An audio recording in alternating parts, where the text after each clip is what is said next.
lanjut. Judul pertemuan kita itu pelatihan kepemimpinan partisipatif dan transformatif. Nah, pertanyaannya, apa yang dilatih? Kita tidak buat latihan apa-apa. Tapi saya mau mengatakan gini, kita datang ke sini pertama latih duduk seperti ini, latih duduk bersama antara paroki, antara pemimpin, latih dengar, latih paham apa yang kita tahu. Sehingga kalau kita mengikuti bahan dari Romo Deni tadi itu untuk cuci otak kita. Karena begini Bapak Ibu, sudah banyak hal yang kita lihat, tapi apakah kita tahu? Saya lihat keluar itu orang lagi buat lapangan, tapi apakah saya tahu itu untuk lapangan basket?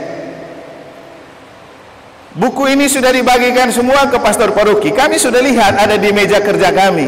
Tapi apakah kami tahu bahwa ini penting untuk dibagi? Nah, setelah dibagi dan kita tahu ada buku ini, kita paham nggak apa isinya? Setelah kita paham apa isinya, sadar nggak itu penting untuk dibuat dalam tindakan? Saya pikir inilah maksud dari Romo Deni tadi, cuci otak kita dulu melalui ini. Pertama, cuci kepala.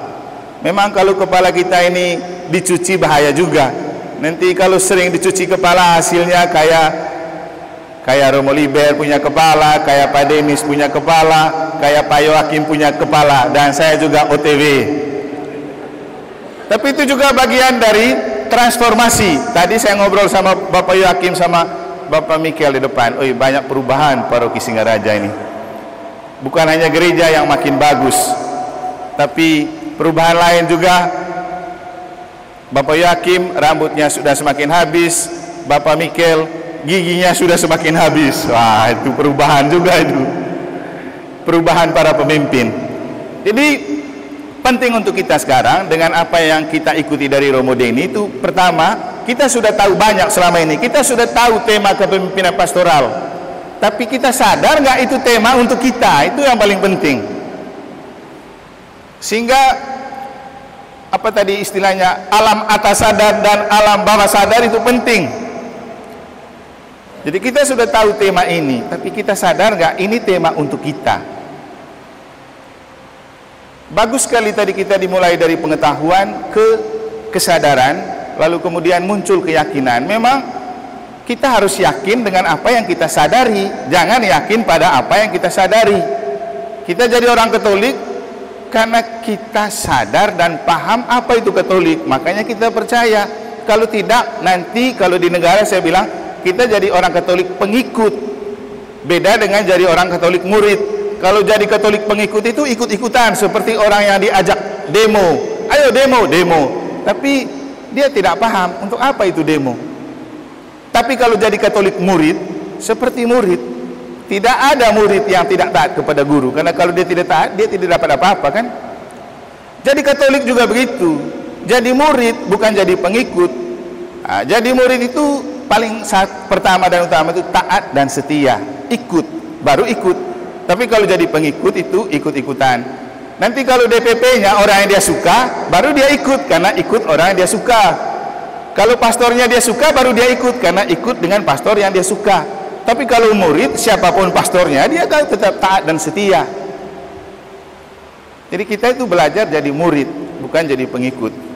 Nah, kita kembali ke untuk menginternalisasi apa yang sudah disampaikan oleh Romo Deni. Mungkin saya perlu mengajak kita untuk kembali ke prinsip yang ini sudah mendarah daging di kepalanya Kak Ferdi mereka ini.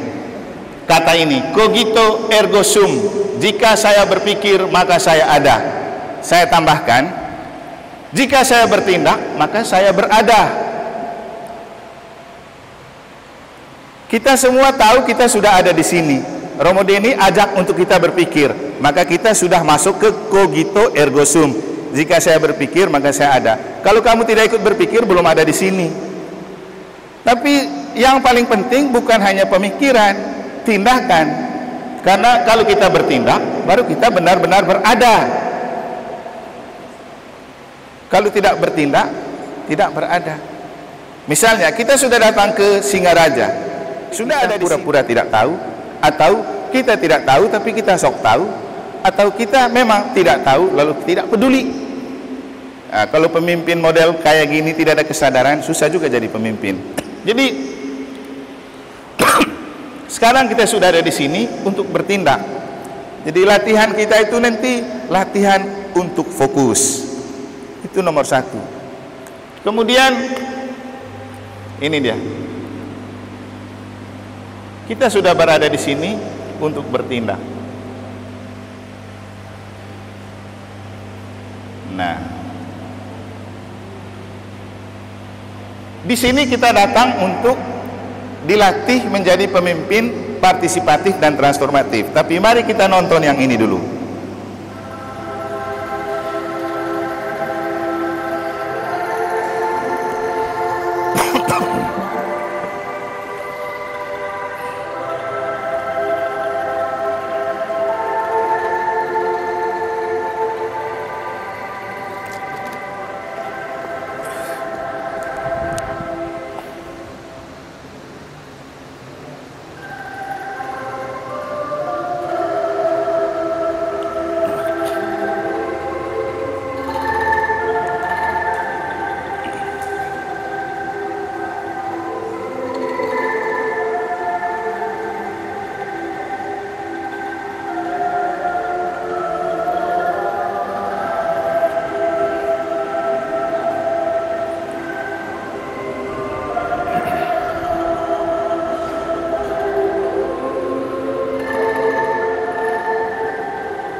Oke, lagunya kita sudah hafal, tapi yang ingin saya ajak tuh mari belajar actingnya, penampilannya. Mereka bisa memainkan alat itu tanpa pemimpin, bisa kalau main sendiri. Tapi ketika main bersama-sama, kita butuh pemimpin. Bagaimana bisa bermain bersama? Butuh latihan. Kalau tidak ada latihan, tidak mungkin mereka bisa tampil bersama. Nanti kalau kamu ikut pleno di Kuskupan, berapa hari? Ikut sinode ya 1 minggu. Latih duduk. Tidak bisa jadi pemimpin kalau pantat itu gatal. Karena rapat kayak gini, pertemuan kayak gini. Jadi kita latih nih. Kemudian kedengarannya dan kelihatan bagus ketika semua orang terlibat dengan kontribusinya masing-masing. Nah, gereja ini bukan lembaga perorangan, ini lembaga komunitas bersama dan terdiri dari macam-macam pribadi, macam-macam suku, macam-macam kelompok. Jadi kalau semua berjalan sendiri tidak akan pernah ada gereja sinodal. Yang ada cuman gereja karismatik, gereja Lego Maria, gereja komunitas kerahiman. Seperti yang Romo Deni cerita, kalau PDKK orang loyal, tapi di KBG tidak. Loh, definisi gereja itu bukan karismatik, bukan Legio Maria. Paling kecil itu apa? Ecclesia domestika, gereja rumah tangga, keluarga. Makanya kami di negara itu, saya suruh seksi keluarga segera buat rekoleksi keluarga, judulnya tema ini. Kenapa? Gereja sinodal tidak bisa akan terwujud kalau tidak punya keluarga yang bagus. Jadi kalau gereja keluarga itu hidup, gereja rumah tangga hidup, pasti KBG hidup. KBG hidup, lingkungan hidup, paroki hidup. Maka gereja sinodal terwujud. Tidak bisa langsung atasnya terwujud. Nanti hasilnya seperti kata Romo Deni, tema yang ngetren dan mentereng, tapi tindakannya apa? Kami dua selalu berdiskusi itu tentang tema hebat ini. Satu kali kami bilang, kakak ini kan sudah bulan mau masuk Mei ini, berarti 5 bulan sudah habis ini tahun. Dengan tema ini apa yang sudah kita buat coba? Kalau levelnya keuskupan kita tunggu kemas kami, tapi detailnya untuk membuat tema ini betul sampai di umat, apa yang kita sudah buat? Makanya saya bilang kita bersyukur punya dekanat Bali Barat. Kenapa? Kita sudah mulai dari rekoleksi para pastor dan suster kita dalami tema ini di Bedugul. Dilanjutkan lagi dengan ada ikrar, ada wawan hati, ada yang ini lagi. Karena kita mau serius ini, membuat tema ini bukan hanya booming dan mentereng, tapi menjadi aksi dalam kehidupan. Gereja itu soal aksi, bukan soal ajaran. Karena kita sudah punya bapak-bapak gereja yang mengajarkan banyak hal-hal hebat. Sekarang ini tinggal kita melakukan. Tapi untuk melakukan dan belajar bergereja sinodal butuh latihan. Dan seperti paduan suara tadi, untuk sinergis dan sinkron itu butuh pemimpin, ada dirgennya. Kalau tidak mereka main sembrono dan sembarang. Dan hidup menggereja sinodal juga butuh pemimpin. Siapa pemimpinnya? Ada tertabis, ada terbaptis. Ya memang agak susah juga. Kami para Romo kadang kalau yang kayak gini kita rasa tidak penting, padahal ini penting. Ya mungkin karena saya orang yang sangat all out masuk di bagian sinode ini, mulai dari FGD sampai dengan pelaksanaannya dan perumusan yang ini. Saya malu kalau sudah merumuskan bagus tapi tidak melakukan. Makanya apa yang saya buat? Di negara saya drill betul mereka dewan, harus buat sesuatu. Jangan pikir tentang uang. Uang bisa disari, tapi membina orang tidak bisa disari. Kita kalau tidak ada uang bisa proposal kok ke pemerintah dan donatur. Tapi untuk didik iman bisa, tidak harus dibuat. Makanya saya bilang rekoleksi prodiakon buat, rekoleksi keluarga buat, prakemas kami buat. Uangnya dari mana? Buat proposal, ambil kas paroki. Untuk apa kamu punya kolekte kalau tidak dipakai? Saya itu salah satu pastor yang tidak suka kumpul dana abadi. Kenapa? Kita kan khotbah tentang hidup abadi. Ngapain kumpul dana abadi? Daripada kita kumpul banyak uang tapi tidak berkarya pastoral. Untuk saya tidak apa-apa saya ganti paroki saldo kecil tapi banyak hal yang sudah dibuat. Untuk saya itu kesuksesan. Kenapa? Jangan berpikir generasi setelah kita miskin. Gereja itu makin tahun makin kaya umatnya. Mereka tinggalkan istri, tinggalkan pekerjaan. Kami bis besar, kursi kosongnya banyak. Kalau kuotanya lebih dari 10 dikasih sama Bapak Ketua BPI, kami bapak banyak-banyak. Kenapa? Gereja sinodal kan jalan rame-rame. Latih jalan rame-rame, jalan sama-sama. Dan saya minta di BPI 3 ketua bidang wajib ikut. Nah, mereka datang semua. Seksi-seksi di bawah BPI harus ada yang wakili. Maka di sini ada Bernard, mereka ada suster, mereka semua ada. Lalu saya bilang Mesdinar harus ada. Ini makanya ada. Dan apalagi Bapak Ibu, kita menemukan masalah itu di kepemimpinan itu kaderisasi. Saya mau tanya, kamu paroki lain ini utus OMK enggak? Kamu hanya tahu menemukan masalah tapi tidak bisa memecahkan masalah. Kalau saya, karena saya tahu itu masalah untuk kita, makanya solusinya bawa OMK ikut kegiatan kayak gini. Bagaimana dengan sekolah? Bagaimana dengan pekerjaan? Kan tinggal kita merayu kan dengan cara yang bisa kita buat. Terus kenapa mereka bisa? Anak-anak ini saya tanya, Mesdinar sama KKI, karena yang tua semua sibuk-sibuk.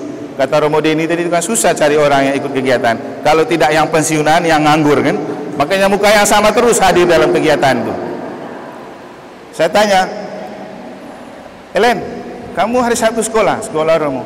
Tapi kalau kamu ikut kegiatan di Singaraja mewakili Mesdinar, bisa? Bisa Romo.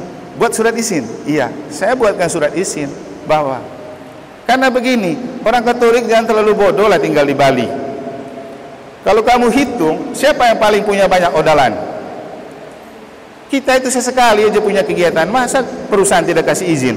Sementara orang lain itu berkali-kali. Tapi kita kadang-kadang dibodohin. Kalau memang perlu surat, ya kita kasih surat. Ya juga tergantung kan. Kembali ke kata Romo Deni tadi, punya gairah enggak? Kalau tidak punya gairah, ya memang tidak bisa. Tapi gairah itu juga harus muncul dari pengetahuan. Kalau tidak ada pengetahuan juga biar ada gairah tidak cukup. Ya binatang juga punya gairah tapi tidak punya pengetahuan kan. Akhirnya gairahnya lebih dominan daripada pengetahuannya. Kita manusia jangan bikin terbalik lagi. Jangan sampai gairah lebih besar daripada pengetahuan. Pengetahuan dulu, dengan pengetahuan yang ada kita bergairah. Itu baru manusia, bukan robot, bukan ogo-ogo. Apalagi ogo-ogo ya, tunggu orang mabuk bisa pikul baru dia bergerak. Jangan sampai kita manusia itu kadang-kadang begitu. Kalau kami di timur, ya cara terbaik untuk membuat orang berpartisipasi, kasih dia mabuk dulu. Kalau dia sudah mabuk pasti dia omong banyak. Waktu tugas di Sumbawa, saya bilang begini, kalau kita buat sharing kitab suci dalam keadaan normal, pasti susah aktif. Tapi kalau kita ngobrol setelah kita minum sedikit, pasti banyak yang omong dan susah untuk dapat kesempatan. Lalu saya bilang, apakah mungkin selanjutnya kita buat pendalaman kitab suci dengan minum dulu, supaya banyak yang sharing. Ya, kan fakta. Di Gumbri juga kita begitu kan. Kalau belum minum patung, tapi begitu sudah minum, oi, kala-kala orang apa namanya, komentator. Tapi apakah harus begitu? Minum dulu baru kita tahu bahwa kita bisa berpikir dan berbicara.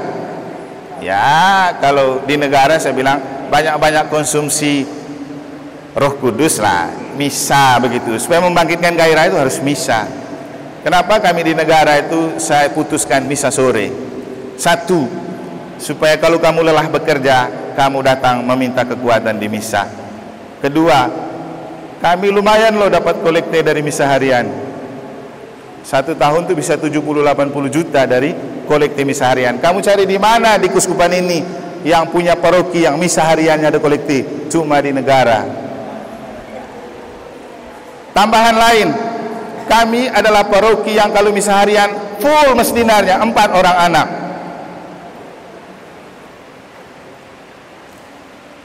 Sehari sudah.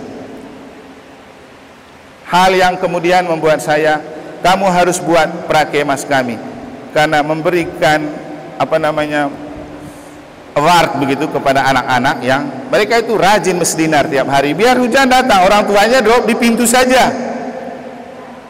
Ini anak-anak mesdinar nih, habis misa mereka selalu berkumpul, tapi orang tua itu urus diri terus, kalau tidak pergi beli makanan, tapi mereka kumpul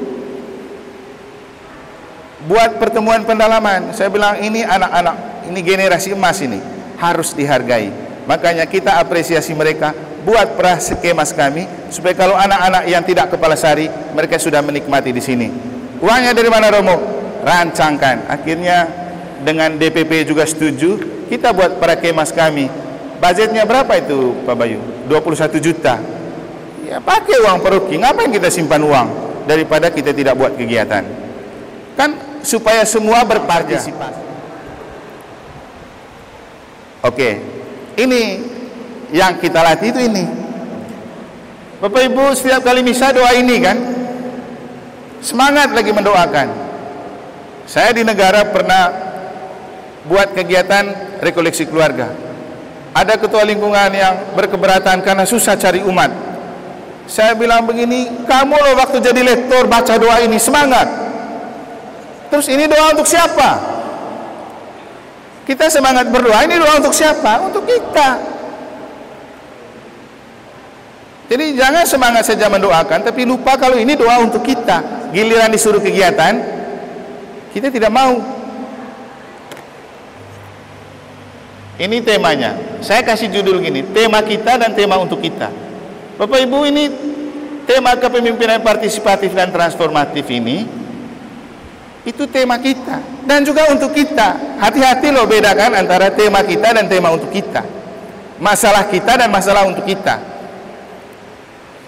Ini tema kita, semua orang tahu di Kuskupan Denpasar ini tema tahun ini, tema kita. Tapi untuk siapa? Adakah yang merasa bahwa ini tema untuk kita lakukan? Tidak mudah. Makanya kita latih ini untuk menyadari ini tema untuk kita. Kita yang mengeksekusi, bukan orang lain.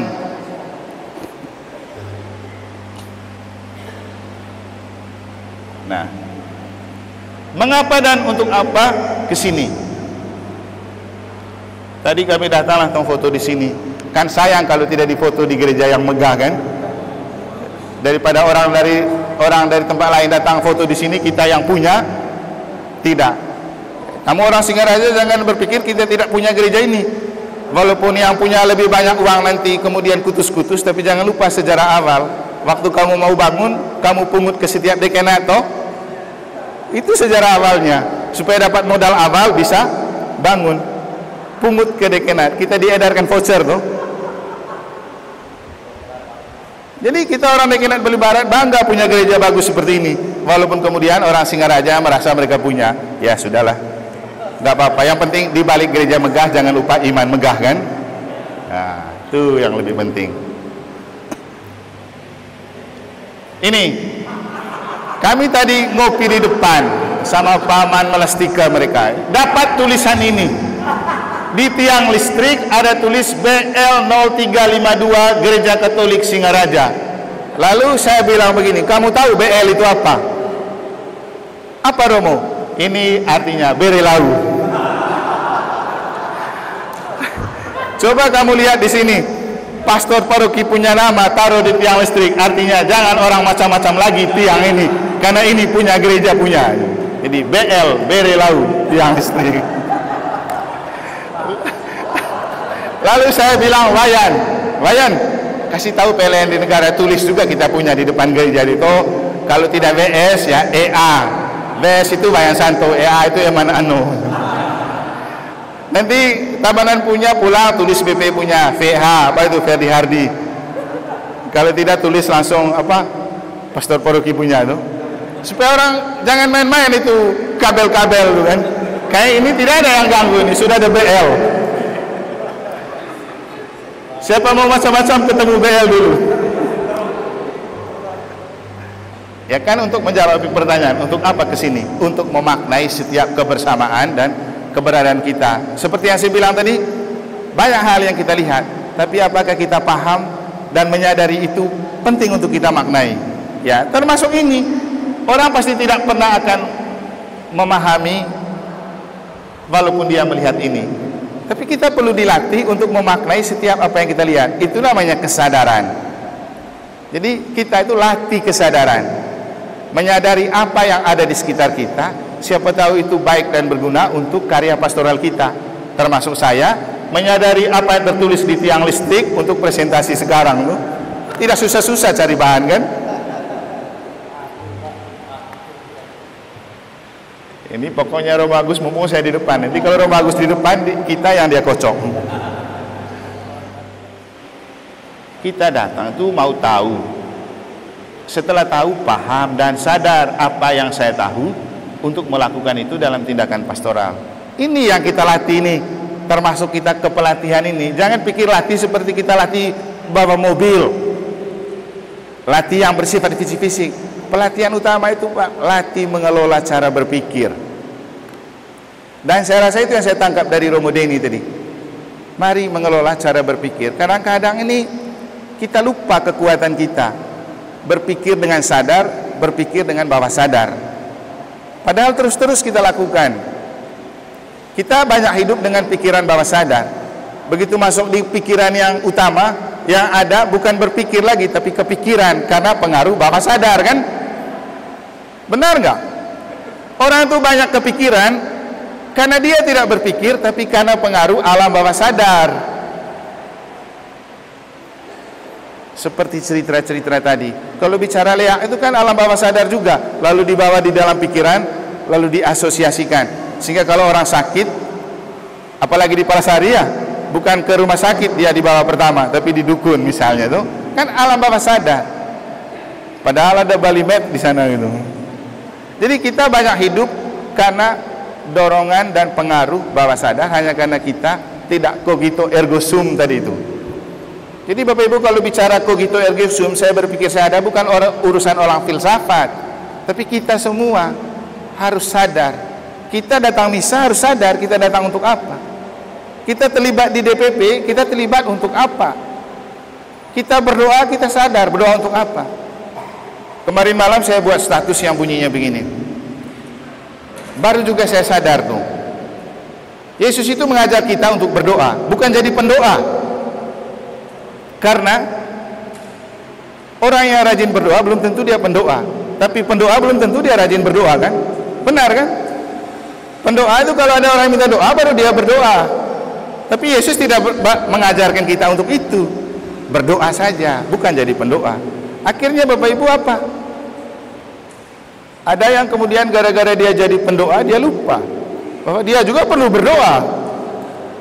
Nah, kalau kita pastor nih sama suster kan berdoa terus ini. Suster setiap hari berdoa berapa kali suster?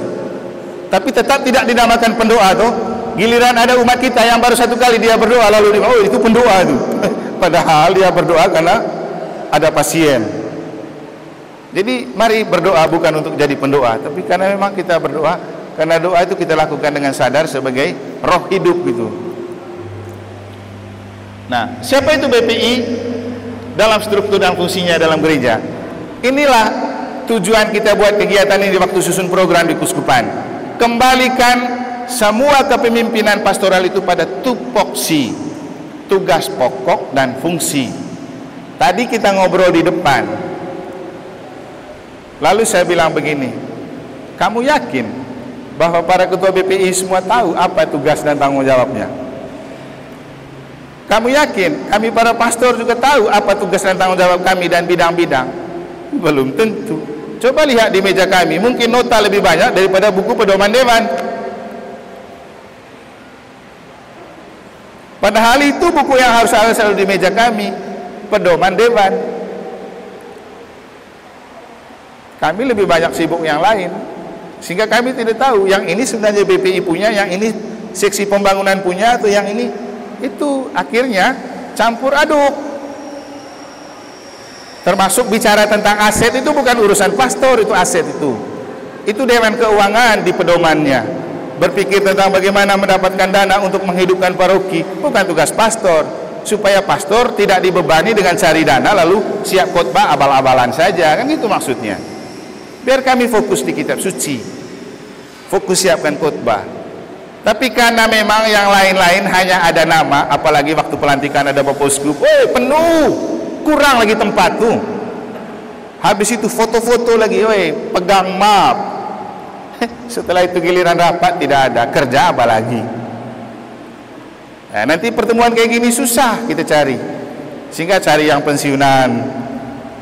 Tapi coba cek di struktur sekarang nih, atau kalau kita mau cek yang datang nih, benar nggak ini ada di bawah BPI semua? Seksi-seksi di BPI benar? Atau hanya sekedar pelengkap kuota? Nah ini penyakit kita di Kuskupan ini, buat kegiatan yang penting pastornya mah lalu lever, atau kalau tidak saraf kejepit. Hati-hati itu tabanannya, kamu sudah makan pastor karena lever tuh, mungkin makan hati karena terlalu dijepit terlalu banyak ya. Tapi bisa juga karena ini nih, tupoksi ini. Cobalah kita lihat kembali tugas pokok, fungsi dan tanggung jawab kita, supaya ini kendaraan gereja ini berjalan. Ada yang jadi sopir, ada yang jadi kornek, ada yang jadi sopir tembak, ada yang jadi penumpang. Tugas ketua umum, ini dia, ada 4. Tugas ketua 1 BPI, nah ini ada 7. Nah, misalnya saya tanya, Pak Ferdi, di antara 7 ini apa yang Pak Ferdi tahu dari tugas ini? Enggak kan? Pak Bayu. Nah, pulang lihat ya, supaya kita tahu. Ketua 2, ketua 3. Sebenarnya salah satunya itu kamu memimpin rapat 3 bulan sekali. Tapi masalahnya ada rapat nggak di paroki, itu lagi. Tidak mungkin juga ketua-ketua bidang tidak mungkin juga ketua bidang melakukan itu kalau tidak ada mandat dari pastor paroki. Atau kalau pastor paroki juga tidak tahu kalau itu tugasnya ketua bidang. Nah, ini lagi parah. Makanya tema kepemimpinan ini mau setiap tahun juga sama aja hasilnya. Kalau sebatas pengetahuan, bukan kesadaran. Orang semua tahu kok ini ada di buku juga, tapi apakah sadar bahwa itu adalah untuk kita? Itulah kita dilatih ini, latih untuk menyadari bahwa itu untuk kita. Ketua 2, ketua 3 dan lain-lain. Nah ini ada sekretaris 1, sekretaris 2, bendahara 1, bendahara 2. Biar para bendahara juga tidak pusing pegang uang tuh. Seksi Di bawah BPI ada liturgi. Nah, tugasnya ini nih, A, B, C, D, E, F, G. Tapi kalau dari paroki-paroki tidak datang seksinya, apakah ada transformatif setelah pertemuan ini? Tidak ada, karena dia tidak tahu di sini kita bicara apa. Tapi tugasnya BPI pulang kasih tahu ini ya. Supaya begini juga, kamu penting pegang pedoman ini. Kalau Romo kadang-kadang pikun dan nyengel, kamu bilang Romo ini pedomannya, Romo ini harus kami buat, itu baru top. Pernah saya mengeluh begini di mereka di negara. Saya jadi pastor di negara ini semua harus urus sendiri, padahal saya pikir kamu kreatif. Saya cemburu di paroki lain ada dewannya lebih kreatif dari pastor lagi, sampai pastornya pusing, efek dewannya terlalu kreatif. Tapi artinya begini, semua penting dan perlu, yang penting tahu tupoksi, tugas pokok fungsi kita itu apa, itu paling penting. Ini katekese ada A, B, C, D. Kerasulan kitab suci A, B, C, D, E. Wah, banyak nih. Panggilan seminari A, B, C, D. Kami panggilan seminari ada Suster, ada Pak Bernard itu. KKI, nah ini ada Gevina mereka ini. Liturgi termasuk Ellen mereka. Sinta mereka itu liturgi punya. Kerasulan kitab suci. Nah, itu gambaran tentang tupoksi, struktur dan fungsi dari BPI. Nanti BPU dan BAK, BPU tunggu di negara. Sekarang yang penting tahu sepintasnya. BAK tunggu di Tabanan. Karena bukan masuk di situ sekarang, kita fokus ke BPI. Nah, pertanyaan selanjutnya, disposisi dan tanggung jawab BPI dalam amanah sinode itu apa? Ini penting. Supaya sinode itu tidak hanya sekedar sebuah rutinitas. Kita harus mengambil bagian di dalamnya. Ini dia. Di Agape edisi Januari ada cover depan bertulis babak baru mewujudkan gereja sinodal. Saya mau tanya, mana barunya? Babak yang mana? Ya, mentereng judulnya. Dan siapa yang bikin buat babak baru ini? Saya rasa kita bagus, ini babak baru kan, para BPI dan seksi-seksinya dikumpulkan. Pernah terjadi selama ini di Dekanat Bali Barat? Enggak kan? Inilah babak baru, kita mau buat, kita mau belajar. Makanya saya bilang tadi, beruntung kita di Dekanat Bali Barat.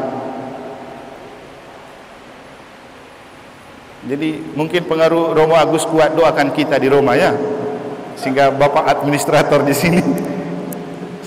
Pas Romo Agus pergi ini, administrator malah lebih banyak kerjanya. Pertemuan ini, mana lagi dia pikir gitu. BPU bidang pendidikan umat, BAK bidang aksi kemasyarakatan. Cukup paham itu dulu pertama. Kadang-kadang kita jadi ketua BPI, ketua BPU, ketua BAK, orang tanya apa itu BPI? Apa ya? Nah, apa itu BAK? Apa ya? Paham dulu artinya itu. Makanya Pak Wayan mereka saya suruh ada kegiatan pemerintah masyarakat, pergi. Romo kenapa saya? Kamu BAK bagian masyarakat. Jangan pergi pastor paroki terus. Nanti yang tenar pastor parokinya umatnya orang tidak tahu. Besok-besok ada keperluan, kalau muncul muka baru, siapa lagi ini?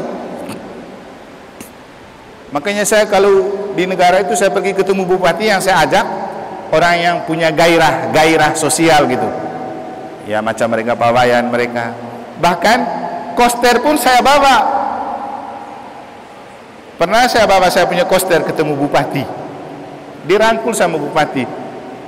Setelah itu koster-koster itu dapat dana apa setiap bulannya lewat kelurahan. Saya bilang kau tuh koster paling hebat di sekuskupan ini atau sedunia. Ketemu bupati kau di bawah. Datang pembimas diajak makan. Berbahagialah kau jadi koster di negara.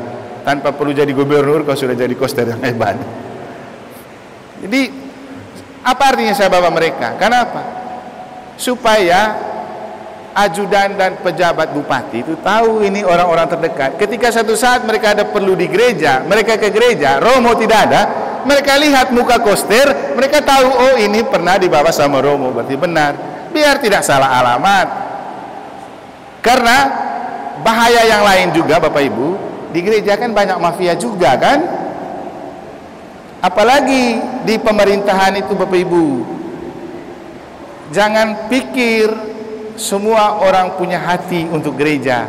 Bisa jadi gereja dicatut untuk di sana dia tinggal bermain. Orang di sana tidak tahu ini benar orang gereja dan aktif di gereja itu tidak. Jangan dia tahu oh, ini orang gereja Katolik, dia bawa proposal. Bisa kan, bisa curi tanda tangan romo sama stempel. Sah keluar proposal. Masuk di gereja belum tentu. Makanya kita bawa supaya orang kenal mukanya. Tadi Romo Agus kesini sampai jam berapa ini? Hah? Tahu Bapak transformasi. Artinya kan mereka menikmati juga saya nyanyi tadi itu, walaupun suaranya kayak Ferry masih lebih bagus. Itulah transformasinya. Oke, ini nih BPI itu terdepan. Kenapa kemudian kita mulai buat kegiatan dari BPI nomor 1? Habis ini nanti Romo Deken BPU atau BAK ya? Nah, karena itu tuh setelah itu BK ya. Kenapa? Kita keluar itu harus mantap dulu imannya. Jangan keluar iman belum apa-apa sudah berani keluar. Mantapkan dulu ke dalam iman kita. Itu sering ada keluar bahasa solid dulu ke dalam baru kita solider keluar. Demikian juga mendidik umat. Iman dulu, kalau orang sudah mantap imannya pasti gampang dididik. Kalau tidak susah juga. Jadi ini garda terdepan. Nah, setelah ini ada babak baru muncul tema tahun pastoral pertama dalam pleno, yang kemudian ada cover yang tulisnya pemimpin pastoral kunci utama wujudkan gereja sinodal. Nah ini pemimpin pastoral, siapa itu? Jangan berpikir itu Romo. Pemimpin pastoral itu dalam definisi kepemimpinan pastoral tahun 2018 itu mencakup tertabis, terbaptis, fungsionaris pastoral, pengurus KBG, pengurus lingkungan, prodiakon, katekis, suster, ketua OMK, mesdinar, itu semua pemimpin. Nanti kita lihat detailnya. Nah, apa hasil sinode 5? Ada satu arah dasar, satu visi, 16 misi, 5 tema pastoral tahunan yang terjelma dalam Agape yang tadi atau SK Bapak Uskup. Ini dia. Arah, visi, misi dan tema serta rekomendasi. Jadi ini. Arah karya pastoral menuju gereja sinodal, persekutuan, partisipasi, misi. Kenapa kecil? Supaya kamu pulang baca Agape. Saya ambil dari Agape ini. Lihat di sana. Kedua, visi persekutuan umat Katolik Keuskupan Denpasar yang partisipatif, transformatif, militan, solid, solider, berdaya pikat. 16 misi ini mencakup visi ini. Detailnya visi ini terjelma dalam 5 tema tahun pastoral. Makanya Bapak Ibu Anda lihat di visi, kata utamanya persekutuan umat Katolik Keuskupan Denpasar yang partisipatif dan transformatif. Maka tahun pertama kita ambil kepemimpinan partisipatif transformatif. Yang militan nanti tahun 2025 tentang bangkit dan bergerak bersama mewujudkan gereja sinodal melalui katekese kontekstual untuk iman. Tapi kita tidak bisa bicara iman kalau tidak mulai dari pemimpin. Makanya dari BPI dulu. Kemudian ada solid dan solider. Maka di tahun ketiga kita akan lebih fokus lagi kepada keluarga, sekami, OMK, kelompok-kelompok kategori di dalam gereja. Supaya solid ke dalam, baru kita solider keluar. Lalu visi yang berikut, berdaya pikat. Berdaya pikat itu nanti terjelma dalam tema tahun keempat, yaitu merasul yang berdaya pikat. Berdaya pikat itu ceritanya begini sebenarnya. Menurut Romo Okto, gereja lokal Keuskupan Denpasar itu punya titik magnetik. Apa itu? Pariwisata. banyak orang yang datang berpariwisata ke sini, baik di negara ataupun mancanegara. Diharapkan dibuatlah sebuah tempat sebagai titik magnetik supaya siapapun yang datang berwisata ke Bali dapat pelayanan secara rohani. Maka harapannya ada satu gereja di mana di situ semua bahasa orang yang datang ke Bali bisa dilayani. Ada orang Perancis, dilayani misa bahasa Perancis. Ada orang Inggris, dilayani misa orang bahasa Inggris. Ya, kalau bahasa Inggris gampang, ada Romo Deni mereka. Bahasa Perancis ya, mungkin suruh Romo Agus mereka. Bahasa Manggarai ya suruh Romo Liber mereka. Kan ada turis juga dari Manggarai. Bahasa Bali ya Malestika, angka doa gitu ya. Itu maksudnya supaya orang itu berpikir mau berwisata kemana, ke Bali, tapi di sana kita bisa gereja nggak? Oh bisa, sudah disiapkan. Itu maksudnya. Tapi kemudian setelah mengevaluasi lagi, dulu kita pernah punya wisata rohani dan gagal, sudah beli bis tapi gagal ya, makanya dipikirkan lagi caranya. Sekarang berpindah itu, berdaya pikat itu kita yang berdaya pikat, jadi awam yang berdaya pikat, dan juga gerakan rasul ekonomi yang berdaya pikat. Berdaya pikat artinya ada sesuatu loh yang membuat orang tertarik ke kita. Wih, saya senang ke gereja. Kenapa? Nanti lihat romonya punya senyum bagus, tambah lagi khotbah bagus. Itu daya pikat. Tapi jangan sampai gini, malas saya. Kenapa? Nanti hanya dengar romo-romo marah-marah. Ini juga bagian dari sinode, karena ada pesan umat dari salah satu kaling di Ubung. Nanti saya kasih tunjuk, jangan marah-marah. Saya juga termasuk orang yang perlu memaknai itu supaya ramah-ramah saja, walaupun aslinya marah tapi ramah saja. Jadi itulah daya pikat. Saya senang kalau pergi sharing Kitab Suci. Apa? Nanti di sana lihat senyumnya Bapak Agus, apalagi kalau dia tersenyum mulai tertawa sedikit, ternyata giginya tidak ada. Itu juga daya pikat semua. Jadi ada sesuatu yang membuat orang penasaran dan rindu. Kalau kita siap khotbah dengan baik kan mungkin ada, apalagi yang dia mau omong kali berikut. Saya mau pergi, kenapa? Apalagi yang dia mau omong berikutnya. Itu maksudnya. Sehingga Bapak Ibu, kan kamu harus kerjalah supaya kita pastor nih fokus siap khotbah, kan gitu. Supaya tidak ada lagi istilah kayak dulu, pastor saksemen, bukan pastor sakramen. Ya itulah gereja sinodal nih, kita jalan sama-sama. Ikut rapat FKUB. Ada pendeta Agus, dia tidak punya umat, tapi dia rajin. Lalu mereka bilang, Romo, mana pendeta Agus dari gereja? Kan waktu itu baru saya pindah ke negara. Saya bilang, tidak ada pendeta Agus dari gereja Katolik. Ya ada Romo Agus, tapi dia sudah pindah. Gitu. Karena itu tadi, kita kalau banyak berkutat di dalam, orang luar tidak tahu. Makanya tadi saya bilang, saya ketemu bupati pun bapak saya punya koster, biar dia tahu. Ini namanya koster, orang yang urus di gereja. Biar dia paham. Siapa tahu kan dia tanya gajinya berapa, kan enak kita masuk supaya dikasih apa juga tuh dianggarkan di daerah. Memang ada mereka waktu itu. Jadi setiap bulan dia pergi cek di BPD.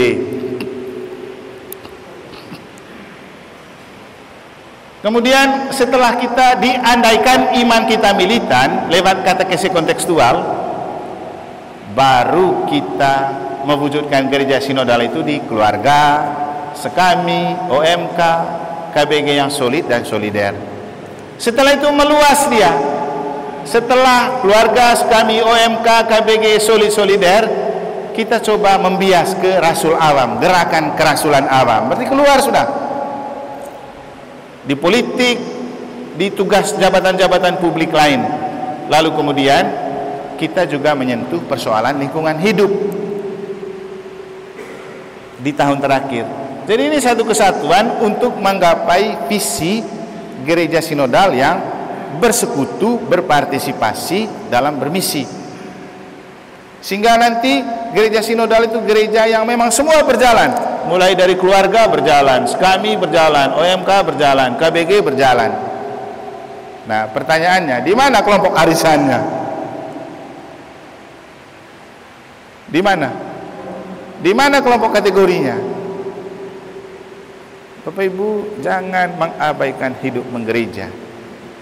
Karena menurut sepengetahuan dan sepengamatan saya, apalagi kita perantau nih ya, kan rata-rata banyak perantau. Anda sakit, minta minyak suci tidak melalui kelompok arisan, Anda harus ke ketua KBG sama lingkungan. Resiko terburuk Anda mati, siapa yang pergi doa hiburan? Kelompok arisan? KBG lingkungan. Jadi ya, kelompok minat itu baik, tapi jauh lebih baik itu kelompok gereja. Dan di gereja ini memang namanya gereja ya, lembaga berbelas kasih. Kadang-kadang ada yang sudah sakit mau mati baru dia bayar iuran kematian, sehingga kalau dia mati nanti dapat santunan. Seperti yang sering saya cerita di negara, santunan iuran kematian untuk orang setiap pribadi 2.000 satu bulan. Pas 1 bulan itu dia bayar, bulan berikut dia mati, dapat sudah dia 3 juta. Dan banyak juga pengurus yang mafia di dalamnya.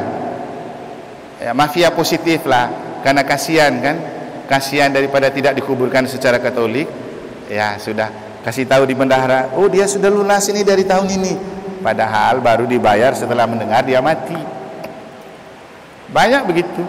Tapi nggak apa-apa lah, Bapak Ibu bisa menipu manusia, tapi tidak bisa menipu Tuhan kan?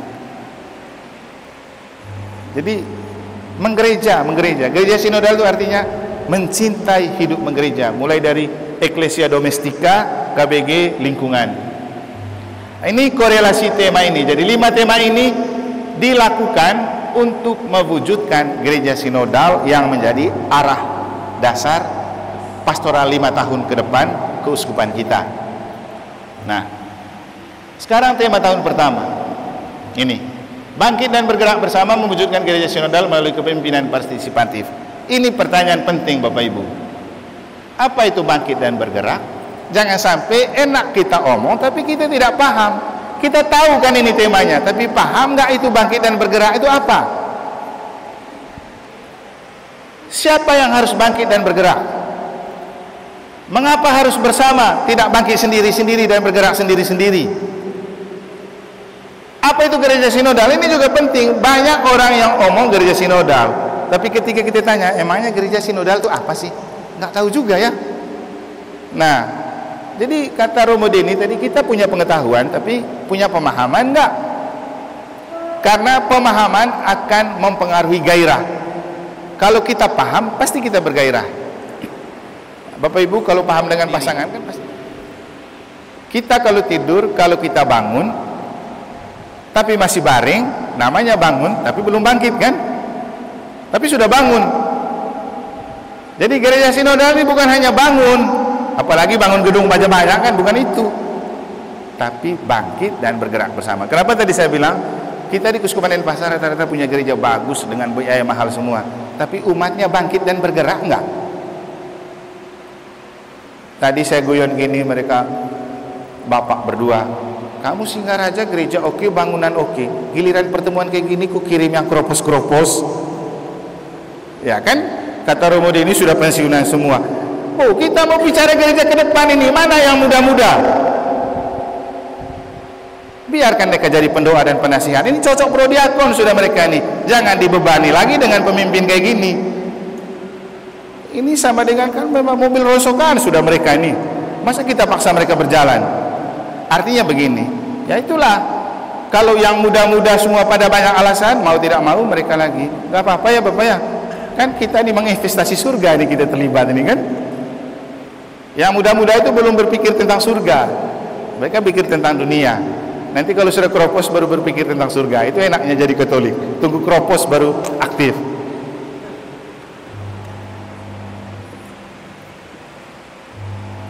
Itu bangkit. Beda dengan bangun ya. Bangkit itu kalaupun bangun Anda sudah bangun tapi masih terbaring, bukan namanya bangkit. Baru namanya bangkit setelah bangun Anda berdiri, bergerak. Partisipasi dulu.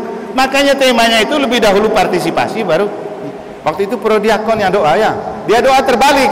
Jadi dia bilang pemimpin yang transformatif dan partisipatif. Langsung bilang jangan balik. Karena tidak ada transformasi kalau kita tidak partisipatif. Dari partisipasi dulu baru transformasi. Sama dengan kita, datang dulu berpartisipasi dalam pertemuan ini, pulang baru bawa perubahan. Tidak bisa tiba-tiba ada perubahan tanpa partisipasi, karena itu namanya instan. Tidak ada proses langsung jadi, dan yang instan itu tidak akan bertahan. Nah, ini dia. Di SK Sinode 5 oleh Bapak Uskup ada butir yang kelima, mengatakan, menegaskan semua pelayan pastoral baik tertabis maupun awam di tingkat pusat pastoral, dekanat, paroki, stasi, lingkungan dan KBG bersama seluruh umat Keuskupan Denpasar untuk mempelajari dan menjabarkan hasil Sinode 5 Keuskupan Denpasar tersebut dalam bentuk program-program realistis dan melaksanakan dengan cermat dan konsekuen. Ini yang kita buat ini karena SK Bapak Uskup. Jadi semua cermat, harus cermat. Coba Bapak Ibu membayangkan, Anda membuat program kan sudah terjadi. Anda membuat apa dengan program ini?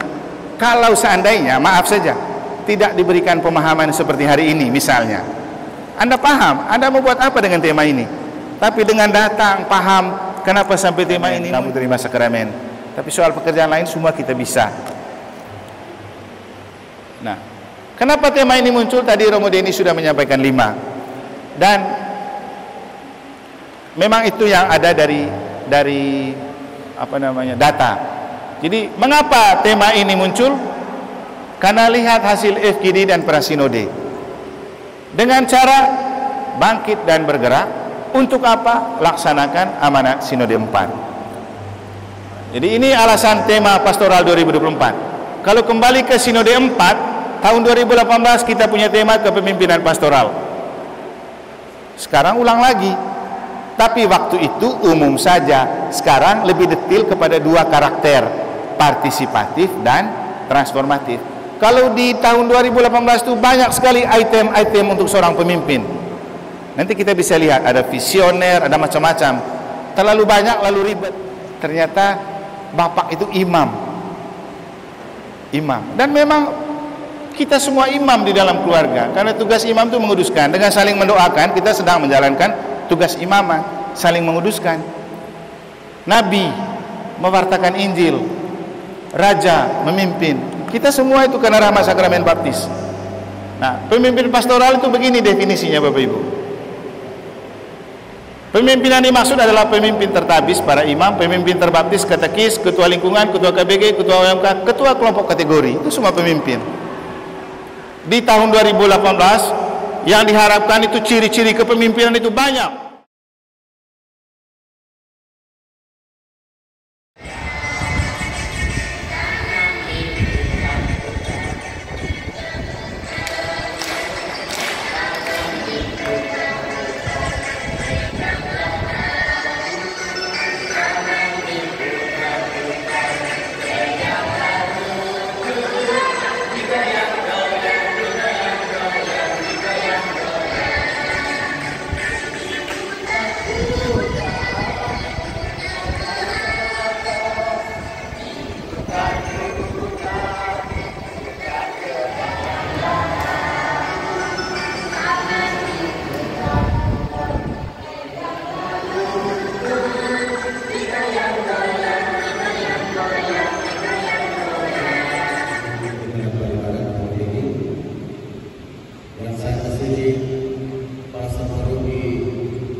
Dari tempat ini selalu diberi dengan paribalan karena terima kasih atas segala partisipasi perhatian dari para pastor paroki oleh mengizinkan negara barat pelatihan pemimpinan pastor dan transformatif di bawah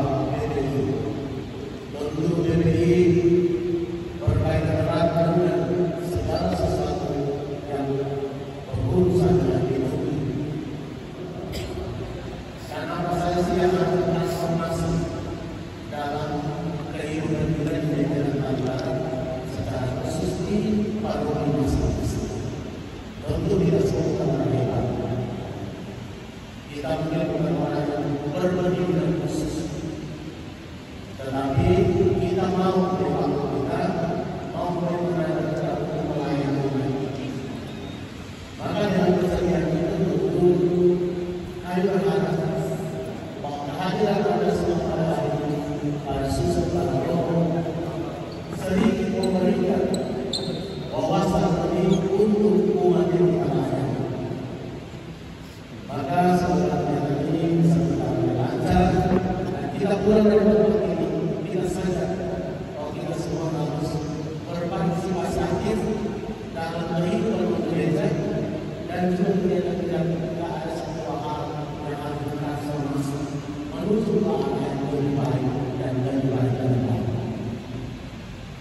Selamat pengalaman saya. Kami berdua memang pertama yang sangat terlibat dalam persiapan sebelum kemarin. Jadi memang kami akan mengulas berikan latar belakang kenapa program ini ditetapkan sebagai program kepemimpinannya.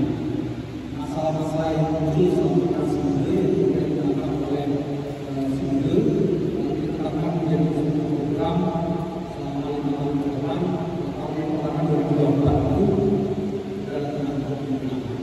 Jadi kita coba menanggapi program ini dengan mengadakan pelatihan kepemimpinan untuk BPI sendiri, lalu nanti BPK itu di Tangerang, lalu kemudian BPI nanti di Kedatu. Saya kita tidak bisa menghadirkan banyak kami hari ini. Kita berharap nanti lebih banyak kami terlibat lebih bagus dan kita punya pengalaman. Hakim Al-Rahman, ini saya mau menjawab pertanyaan tadi yang bertanggung jawab dalam penggunaan Hakim Al-Rahman. Apakah akan kamu bertindak untuk jawab? Kita yang menjawab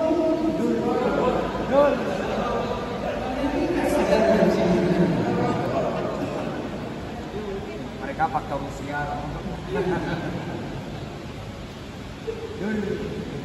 Kita mengira kita tahu semuanya dan semuanya kita pulang akan beres saja. Kita sudah tahu. Pelatihan inti kita sekarang jadi tahu yang baik dan benar. Terjadi rektor. Kita usahakan supaya kita beri pelatihan rektor. Apa yang ada padaku, tiada harta yang berarti ku miliki, Tuhan saja yang lebih tahu. Pimpin langkahku Tuhan dan pergi, beritakan kasih-Mu.